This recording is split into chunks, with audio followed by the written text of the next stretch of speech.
नमस्कार, मैं हूं दीपाली राणा। आप देख रहे हैं शेयर बाजार लाइव। नमस्कार, दिल्ली स्टूडियो से मैं हूं वीरेंद्र कुमार। शेयर बाजार लाइव में आप सभी का स्वागत है। वेट, जीएसटी रेट के लिए वेट, रिलायंस इंडस्ट्रीज के नतीजों के लिए वेट और 87-20 के ब्रेकआउट के लिए वेट।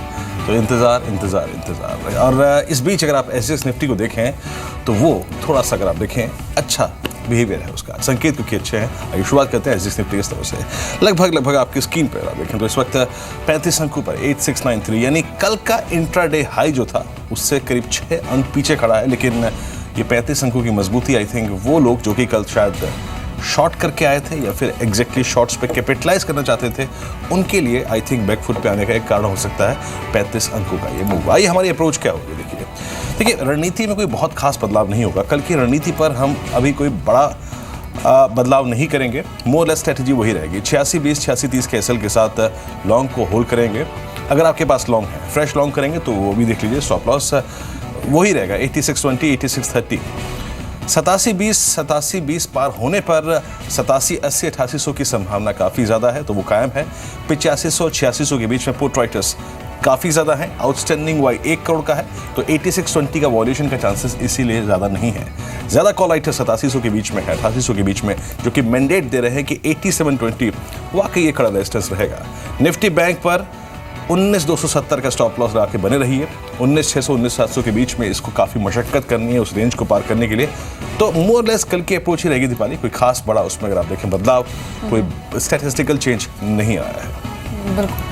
तो पोजीशंस अगर आपने बनाई हुई हैं तो होल्ड कर सकते हैं। ये शुरुआती स्ट्रैटेजी में आपको बताया जा रहा है। डिटेल में बातचीत करेंगे डेरिवेटिव डेटा को भी समझते हुए, लेकिन एक अच्छे संकेत मिल रहे हैं एसएक्स निफ्टी से, जो कि 34 पॉइंट्स की बढ़त लेकर 8692 के लेवल्स पर ट्रेड कर रहा है। लेकिन ओवरऑल इंटरनेशनल मार्केट से आज के लिए क्या क्यूज मिल रहे हैं, ये जान लेते हैं रजत से। गुड मॉर्निंग रजत। तीसरी और जो फाइनल डिबेट है वो तो ऑन है दोनों ही प्रेसिडेंशियल कैंडिडेट्स के बीच में, लेकिन उससे ठीक पहले यूएस मार्केट्स का क्या बिहेवियर रहा, सभी एशियाई बाजार जो है वो कैसा बिहेव कर रहे हैं? बिल्कुल, यूएस मार्केट्स पॉजिटिव थे, यूरोपियन मार्केट्स के पॉजिटिव एंडिंग देखने को मिली, और एशियन मार्केट्स जो आज शुरुआत हुई है वो ऑलमोस्ट सभी मार्केट्स की पॉजिटिव बायस और ट्रेडिंग देखने को मिली। एसएक्स निफ्टी आप बता चुके हैं 34 पॉइंट ऊपर है, लेकिन निके देखिए 159 पॉइंट्स का तगड़ा इजाफा है। हैंगसेंग में आधे फीसदी के गेंस मिल चुके हैं। कॉस्पी पॉजिटिवली ट्रेड करता हुआ नजर आया और ताइवान में भी आधे फीसदी के गेंस। तो डेफिनेटली शुरुआत जो है इंडियन मार्केट्स की पॉजिटिव नोट पे हो सकती है। एशियन मार्केट से पॉजिटिव क्यूज मिल रहे हैं और एसएक्स निफ्टी में अच्छी बढ़त देखने को मिल रही है। सबसे बड़ा ट्रिगर दूसरा ये भी है कि ईसीबी की बॉन्ड बाइंग प्रोग्राम को किस समय सीमा पर आज बैठक है और यूरोपियन मार्केट्स उसके लिए आज फोकस में रहेंगे। इनफैक्ट ये बता दूं आपको कि मार्च 2017 में बॉन्ड बैंक प्रोग्राम एंड होने जा रहा है, लेकिन आज क्लैरिटी आएगी कि यहाँ पर क्या कुछ आउटकम निकल के आएगा और क्या बॉन्ड बैंक प्रोग्राम आने वाले समय के लिए कैरी होता है कि नहीं। दूसरा जो आप बात कर रहे हैं डोनाल्ड ट्रंप और हिलरी क्लिंटन के बीच में तीसरी प्रेसिडेंशियल डिबेट, आखिरी मौका है डोनाल्ड ट्रंप के बारे में क्योंकि पहले जो 2 प्रेसिडेंशियल डिबेट का अगर आप आउटकम देखें तो वो हिलरी क्लिंटन के पक्ष में जाता हुआ नजर आया था। अब ये आखिरी मौका उनके पास है। कुछ नतीजे आए थे जिसका इंपॉर्टेंट ट्रिगर यूएस मार्केट से बनता हुआ नजर आया। मॉर्गन स्टैनली साथ साथ एबॉट, बीबीएनटी, इन सभी स्टॉक्स के नतीजे अनुमान से बेहतर रहे थे, लेकिन एक शेयर जो डिसअपॉइंट कर गया वो था इंटेल का। 6% नतीजों के बाद टूटता हुआ नजर आया। और एक बड़ा फैक्टर जो इंटरनेशनल मार्केट्स पे कल हावी था वो था क्रूड। 2.5% की स्ट्रॉन्ग बढ़त, $51 के पार पहुंचता हुआ नजर आया था। यूएस में जो क्रूड इन्वेंट्री थी अनुमान के बिल्कुल विपरीत थी, 53 लाख बैरल घटी है वीक ऑन वीक बेसिस पे ये इन्वेंट्री, और उसका असर था कि एनर्जी स्टॉक्स कहीं ना कहीं लाइमलाइट पे थे, यूएस मार्केट्स में भी और यूरोपियन मार्केट्स में भी। तो एनर्जी स्टॉक्स पे आज हो सकता है फोकस बढ़े। बिल्कुल, एनर्जी स्टॉक्स फोकस में रहेंगे आज के सेशन में। लेकिन जो रजत ने बताया कि दोनों ही प्रेसिडेंशियल कैंडिडेट्स के बीच में आज तीसरी और फाइनल डिबेट जारी है, और इम्पॉर्टेंट ये है कि पिछली 2 डिबेट्स के बाद जो भी पोल किया गया है यूएस में, उसमें डोनाल्ड ट्रंप से कहीं आगे हिलरी क्लिंटन अभी चल रही हैं। लेकिन आज की प्रेसिडेंशियल डिबेट्स की अब तक की कुछ मुख्य बातें सुन लेते हैं। I'm going to renegotiate NAFTA. And if I can't make a great deal, then we're going to terminate NAFTA and we're going to create new deals. We're going to have trade, but we're going to terminate it. We're going to make a great trade deal. And if we can't, we're going to do it. We're going to go a separate way because it has been a disaster. We are going to cut taxes massively. We're going to cut business taxes massively. They're going to start hiring people. We're going to bring the $2.5 trillion that's offshore back into the country. We are going to start the engine rolling again because right now our country is dying at 1% GDP. My plan is based on growing the economy, giving middle-class families many more opportunities. I want us to have the biggest jobs program since World War II, jobs in infrastructure and advanced manufacturing. I think we can compete with high-wage countries, and I believe we should. new jobs and clean energy, not only to fight climate change, which is a serious problem, but to create new opportunities and new businesses. I feel strongly that we have to have an education system that starts with preschool and goes through college. That's why I want more technical education in high schools and in community colleges, real apprenticeships to prepare young people for the jobs of the future. तो आपने ये कुछ important बातें सुनी Hillary Clinton और Donald Trump ने जो कहा आज की प्रेसिडेंशियल डिबेट में, लेकिन जो क्यूज हैं आज इंटरनेशनल मार्केट से वो मोरलेस पॉजिटिव ही हैं। एसजेक्स निफ्टी 35 अंक ऊपर है। ईसीबी की भी आज बैठक है जिसका outcome later in a day निकल कर आएंगे। क्यूई एक्सटेंशन को लेकर क्या कोई डेवलपमेंट होगी या नहीं, ये एक इंपॉर्टेंट फैक्ट रहेगा।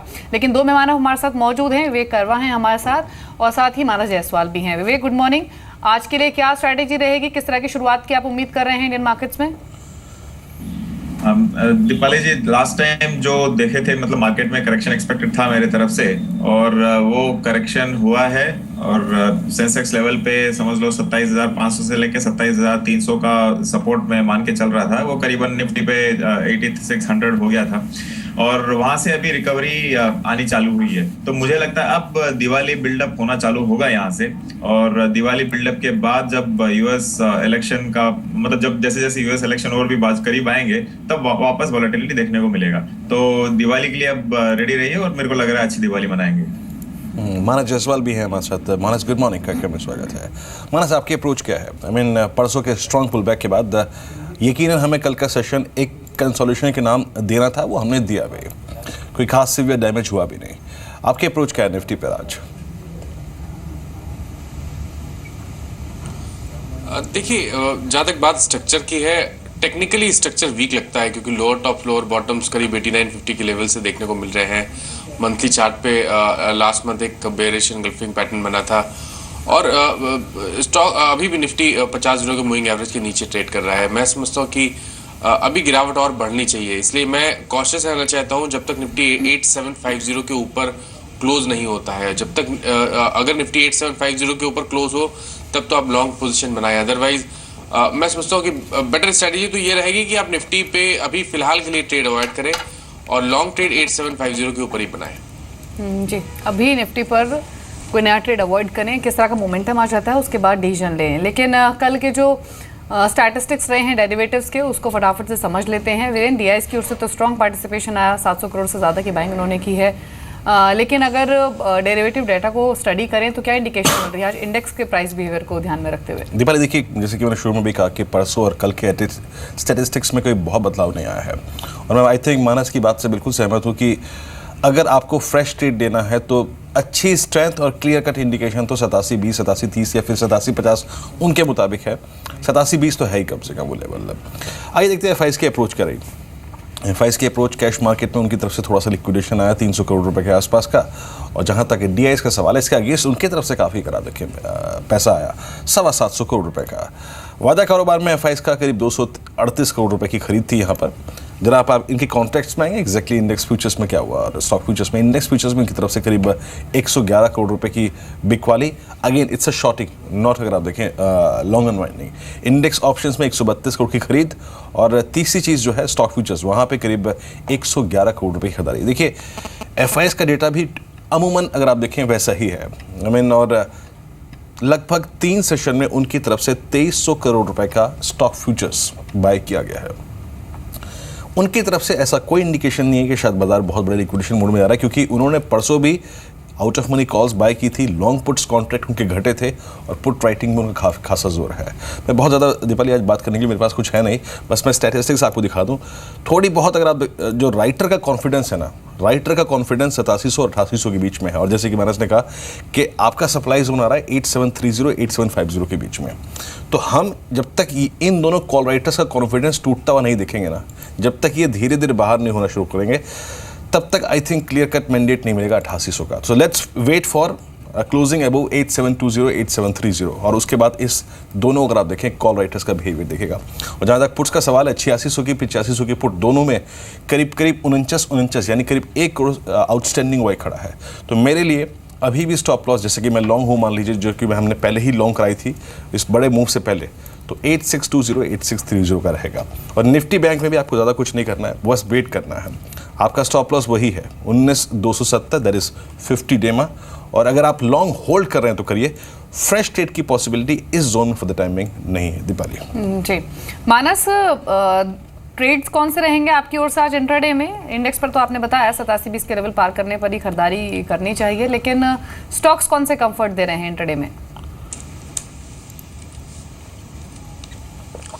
देखिए, जिस तरह के स्टॉक स्पेसिफिक मूव्स हमने पिछले करीब 5-6 ट्रेडिंग सेशंस में देखे, आप उम्मीद कर सकते हैं कि वैसे ही स्टॉक स्पेसिफिक मूव्स देखने को मिलेंगे। बट यहाँ पर ये मैं ज़रूर मेंशन करूँगा कि अगर आप लॉन्ग हो रहे हैं तो अपने स्टॉप लॉसेस ज़रूर स्ट्रिक्टली फॉलो करें, क्योंकि अगर आप स्टॉप लॉस नहीं रखेंगे और मार्केट में अगर कोई भी गिरावट आएगी तो शायद आपके इन्वेस्टमेंट हर्ट हो सकते हैं। तो अगर स्टॉक स्पेसिफिक बात करें तो पहला तो स्टॉक बायोकॉन रहेगा, जहाँ पर 980, 960 एक बड़ा रेजिस्टेंस था पिछले करीब 2-3 हफ्ते से।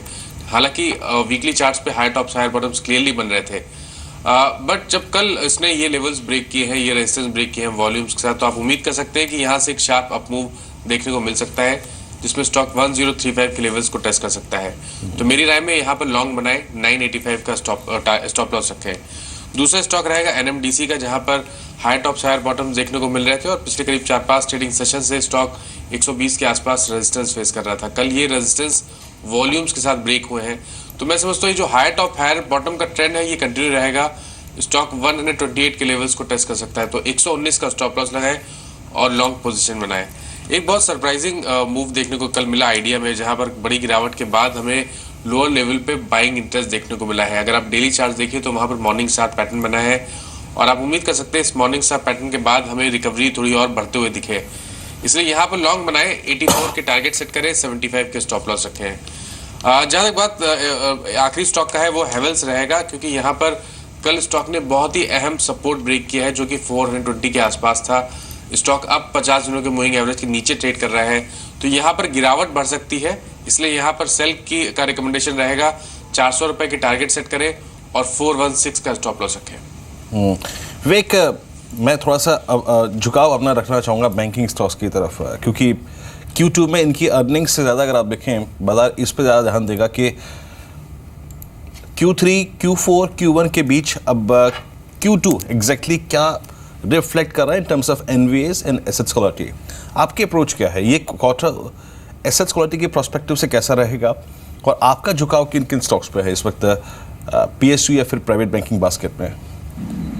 वीरेंद्र, इनफैक्ट पिछले 6 महीने से हम लोग कॉन्ट्रा ओपिनियन रखे हुए थे बैंकिंग सेक्टर पे, और ये लग रहा था कि worst is over for the banking sector, और यहाँ से जो भी होगा वो पॉजिटिव होगा, वो चाहे NPA की रिकवरी में हो या फिर चेंजेस पे हो। तो काफी बैंक्स अब स्ट्रिक्ट हो गई है जहाँ पे लेंडिंग का सवाल है, और जितने भी NPAs थे, मतलब अब तक जो बैंक्स बैलेंस शीट में कैमोफ्लेज कर रही थी, वो सब खुले में आ चुके हैं। तो हमको सबको पता है कि बैंक बैलेंस शीट में क्या है और क्या नहीं है। अब क्या हो रहा है कि जैसे ये कॉर्पोरेट्स वगैरह रिस्ट्रक्चरिंग कर रहे हैं, और जैसे अभी रिसेंटली आरकॉम ने किया है या फिर JP एसोसिएट्स ने किया है, SR ऑयल को ले लीजिए, ये सब बड़े बड़े NPAs है बुक्स में काफी, मतलब इनफैक्ट क्लासिफाई नहीं हुए होंगे, फिर भी NPA के तौर पे आप उनको ले सकते हैं। तो जैसे ये रिस्ट्रक्चरिंग होता है, ये फर्स्ट सेक्टर, मतलब ये जो रिस्ट्रक्चरिंग का स्कीम है उसको मैं बैंकिंग के थ्रू प्ले करना चाहूंगा, और overall large cap banking sector positive लगता है यहाँ पे। जी।